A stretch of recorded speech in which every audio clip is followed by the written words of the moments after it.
Hello, good afternoon, magandang araw.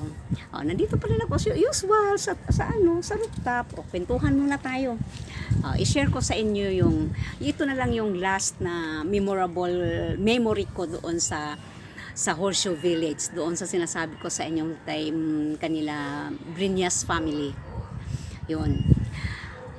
Kung naalaala nyo yung kwento ko na ako ang napagbintangan nung nag-init ng tubig na nagbaga na yung takore, si Rose. Hindi ko alam nung una kung ano ang dahilan kung bakit sila pinaalis siya nila ni kuya at saka ni ma'am. Ang unang sabi kasi sa akin ay dalawa na lang sila ni kuya at saka si ma'am, so isang katulong lang ang kailangan nila kasi nandoon naman yung hardinero, nandoon yung driver at saka yung working, tatlong boys, apat pa rin sila kasi alis na. Ngayon ang tinawagan ay pinuntahan kami ng, siyempre ang kaibigan ko, katulong din. Kasi katulong ako eh. So yung kapitbahay namin doon na foreigner din, galing sa agency, pinuntahan niya. Tapos nagpatulong siya nga magparekomenda doon sa agency. So pinuntahan namin, pinatid namin siya doon. Ngayon, ang ano lang doon kasi, ang referral namin, si Ma'am Brinyas. Kasi di ba pag mayroon ka, parang mag-apply ka rin ng trabaho nga, mayroon kang saan, huling pinagtrabahoan mo, ito, dinagay din namin sa Ma'am Brinyas. Aray ko kasi na nung nandoon na siya, nakapasok na ng trabaho, parang sa Marikina yata yung tindahan ng mga sapatos. Nalaman ko, pinainan pala siya ni kuya. Kasi napansin nila, dahil wala na ako doon, sila nang maglilinis. Napansin ni kuya nga, bakit ako noong ako ang tagalinis doon? Marami akong isinasauling pera, bakit siya? Walang nakabalik. Ginawa pala ni kuya, pinainan siya sa pantalon. Tapos, ayun, kasi diba sa labandera, cook at labandera. Pinainan pala si kuya, walang nakabalik. So, ayun ang dahilan na pinaalis siya. Ay, malay ko ba ano? Tapos, nung nasa Marikina na siya, ang nangyari pala, nagkawalaan ng stock ang sapatos sa tindahan. Sa makatuwid, pinaalis din siya doon. Pero bago siya pinaalis, tinawagan ang kami, mga referral, tinawagan kayo. May telepono ba yan? Hindi pa uso ang cellphone dati. Referral kami. Tapos ang ano namin is sino ang dating amo, si Ma'am Brinyas, tinawagan din. Napahiya si Ma'am Brinyas. Galit na galit si Ma'am Brinyas sa amin kasi prior to that, sinabihan na kami ni Ma'am, huwag niyong tulungan si Rose. Huwag niyo, hayaan mo siyang maghanap ng trabaho. Ay matigas ang ulo namin kasi hindi kasi namin alam kung anong kwento. Basta nagpahanap siya ng ibang trabaho kasi ang sinabi niya, alis na daw siya kasi isa na lang ang kailangan ng katulong nila ni kuya at ni ma'am. Hindi naman namin alam kung anong kwento talaga. Di tinulungan. Ngayon napahiya si ma'am. Hindi talaga kami kinibo. Hindi kami kinibo ni Elena, yung isang katulong nga kasama kong nagrekomenda sa kanya. Imaginin mo ha, 1984 hanggang umalis na lang ako doon sa Jordan yan. Umuwi ako ng Cavite. 1985 na yun. 1985. 86, 87, 88, 89. Binalikan ko siya ng 1989. Hindi pa rin ako pinatawad ni ma'am. Ma'am, patawad. Hindi talaga siya nakihumarap sa akin. Galit ako sa'yo, pinahiya mo ako. Kahit anong sunod ako sa kanya, kung saan siya pupunta, sinusundan ko. Hindi talaga na ako yung pinapatawad. Si kuya, natawa. Sabi, ay, kasi Josie, bakit kasi, kuya, hindi naman kasi namin alam ano nangyari. Ito na. 1989, graduate ako 1990.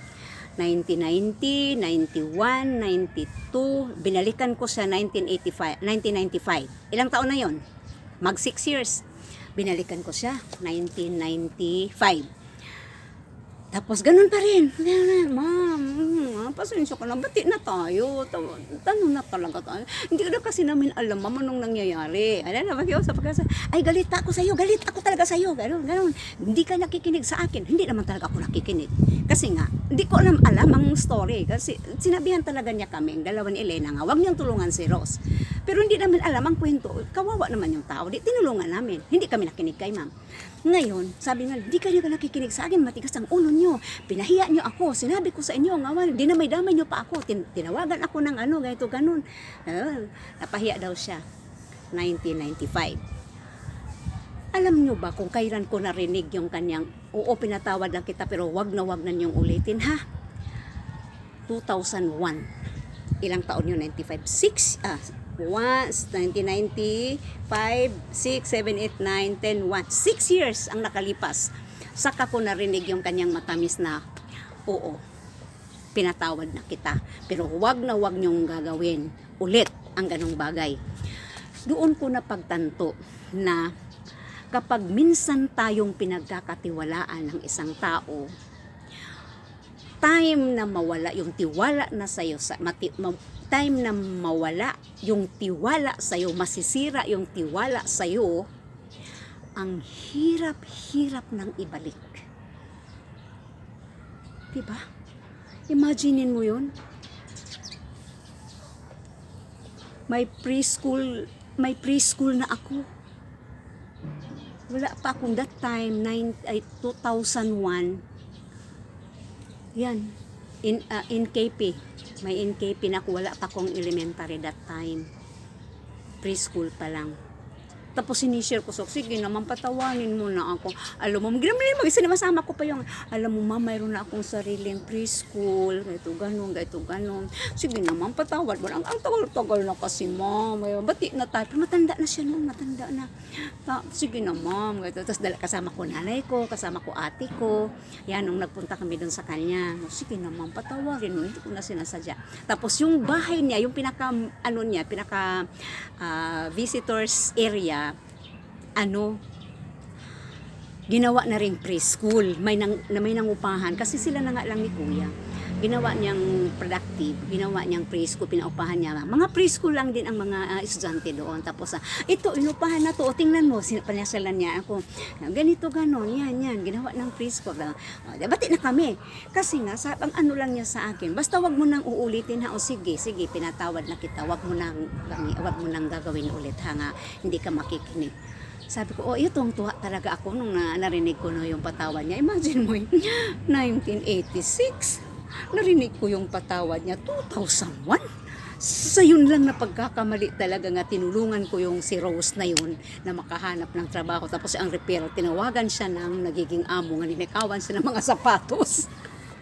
Imagine ko, sabi ko, ang hirap talaga kasi nung tiwang-tiwala siya sa akin. Tapos tinulungan ko lang yung si Rose, nasira yung talagang tiwala. Ilang taon kong hintay yung patawad niya sa ginawa kong paglabag ng kanyang wag tulungan si Rose.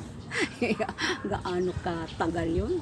Pero at least narinig ko yun, yung patawad niya, at happy siya nga nag-share sa akin sa mga bagong nila doon, ganun yun.